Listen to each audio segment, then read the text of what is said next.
மாண்புமிகு தமிழ்நாட்டின் முதலமைச்சருடைய வழிகாட்டுதலின்படி நடைபெறவிருக்கிற சட்டமன்ற பொதுத் தேர்தலுக்கு வாக்கு சேகரிக்கும் பணி ஒவ்வொரு நாளும் அதிகாலை 6 மணிக்கு தொடங்கி வீடுகள் தோறும் வாக்காளர்களை தேடிச் சென்று வாக்குகளை சேகரித்து வருகிறோம்.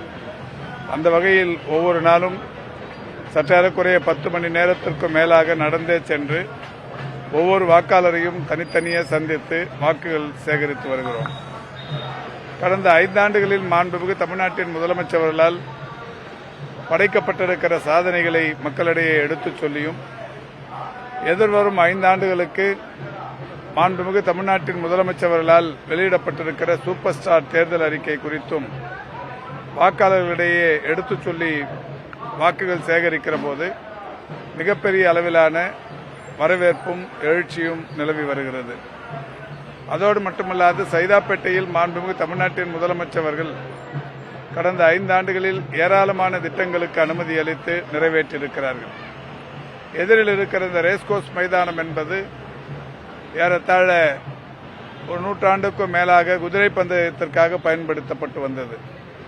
முத்தமிழறிஞர் கலைஞர் அவர்கள் 70களில் குதிரை பந்தயத்தை ஒழிப்பதற்கும் லட்சக்கணக்கான ஏழை எளியவர்களை அந்த பந்தய மோகத்திலிருந்து காப்பதற்கும் ரேஸ்கோர்ஸ் பந்தயத்தை ஒழிப்பதற்கான திட்டமிட்டு நடவடிக்கை எடுத்தார். ஆனால் பிறகு பல்வேறு வகையான சட்ட நடவடிக்கைகளின் மூலம் அது மீண்டும் அந்த குதிரை பந்தயம் என்பது நடத்தப்பட்டுக் கொண்டே இருந்தது. 1974ஆம் ஆண்டு முத்தமிழறிஞர் கலைஞர் அவர்கள் குதிரை பந்தயத்தை நிறுத்தியதற்கான அடையாளமாக அண்ணா மேம்பாலம் அருகே ஒரு நினைவு சின்னத்தையும் நிறுவினார் என்பது மகிழ்ச்சிக்குரிய ஒன்று. ஆனால் சட்டப்பூர்வமாக சட்ட ரீதியாக அவர்கள் அதை மீண்டும் கொண்டு வந்தார்கள். ஆனால் நம்முடைய மாண்புமிகு தமிழ்நாட்டின் முதலமைச்சர்கள் இன்றைக்கு முத்தமிழறிஞர் கலைஞர் அவருடைய கனவை நனவாக்கி இருக்கிறார். 160.86 ஏக்கர் நிலப்பரப்பிலான இந்த குதிரை பந்தய மைதானத்தை இன்றைக்கு அரசு கையகப்படுத்தி அதை சுற்றுச்சூழல் பூங்காவாக்க நடவடிக்கை எடுத்து இன்றைக்கு ஒப்பந்தங்கள் விடப்பட்டு பணியினையும் முதலமைச்சர்கள் தொடங்கி வைத்திருக்கிறார்கள்.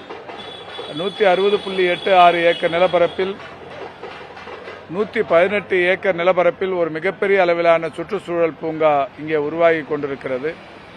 அதோடு மட்டுமல்லாது அந்த பூங்காவில் 28 கோடி லிட்டர் கொள்ளளவுடன் கூடிய 6 நீர்நிலைகளும் உருவாக்கப்பட்டிருக்கிறது.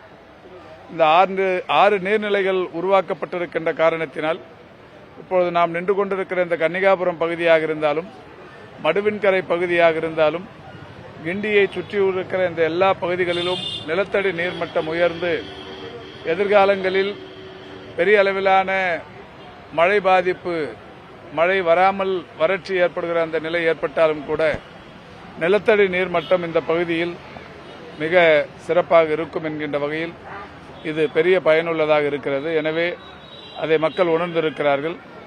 மாண்புமிகு முதலமைச்சர் அவர்கள் தமிழ்நாட்டில் வேறு எந்த ஆட்சி காலத்திலும் இல்லாத அளவுக்கு ஏறத்தாழ 22 லட்சம் குடும்பங்களுக்கு பட்டாக்களை தந்திருக்கிறார்.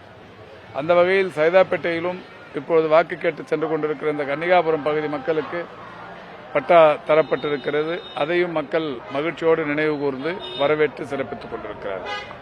எடப்பாடி பழனிசாமி அவர்கள் நேற்றும் தரம் சார்ந்து பேசியிருக்காரு. ஆராசா அவர்கள் அந்த ஆடியோவை பொய்யினும் எடிட் செய்யப்பட்டதுன்னு சொல்லியிருக்காரு. ஆனாலும் அவர் கலைஞர் குறித்தும் அவருடைய இறுதி நாள் குறித்தும் விசாரணை மேற்கொள்ளப்படும் அப்படின்னு சொல்லியிருக்காரு. எப்படி பார்க்குறீங்க? எடப்பாடி பழனிசாமி அரசியலுக்கு இப்படிப்பட்டவர்கள் எல்லாம் இருக்கிறார்களே என்று வருத்தப்படுகிற அளவுக்கான ஒரு அரசியல்வாதியாக இருக்கிறார்.